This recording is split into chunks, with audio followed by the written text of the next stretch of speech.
C'est en connaissance de cause qu'il adopte la stratégie qu'il adopte là? Alors, il y a deux choses. La première chose, c'est que j'insiste encore là-dessus, c'est que moi, ce que j'ai dit, c'est que cette élection, certes, les gens se sont mobilisés, on l'a vu sur les réseaux sociaux, mais il n'y a pas encore la notion de confiance. Les citoyens camerounais n'ont pas confiance aux institutions qui sont en place.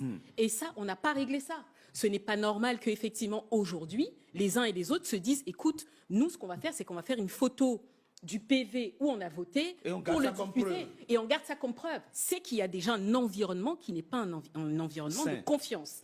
Et donc ça, je trouve que c'est un problème qui n'a pas été résolu dans cette élection. Ensuite, on a déjà eu plusieurs élections, vous l'avez dit. Maintenant, moi, je ne vais pas défendre monsieur Chiroma, mais enfin, John Frunzi, il a été aussi membre du RDPC. C'est vrai. Qui est celui qui est le candidat. Quasiment. Tous. À l'époque, c'était le parti unique. Hein. Absolument. Camto, en 2018, c'est pareil, il a été ministre délégué. Moi, je ne vais pas reprocher en fait à un candidat qui se désolidarise aujourd'hui du parti au pouvoir. Ce n'est pas tant le propos. Aujourd'hui, il y a aussi la guerre des récits, la guerre du narratif. Et je pense que c'est important. Et que, effectivement, même si les institutions n'ont pas proclamé, on est dans un climat qui n'est pas un climat de confiance. Et que si un candidat décide de prendre la parole, bon, ça peut gêner certaines personnes, mais il est dans son narratif et c'est parce que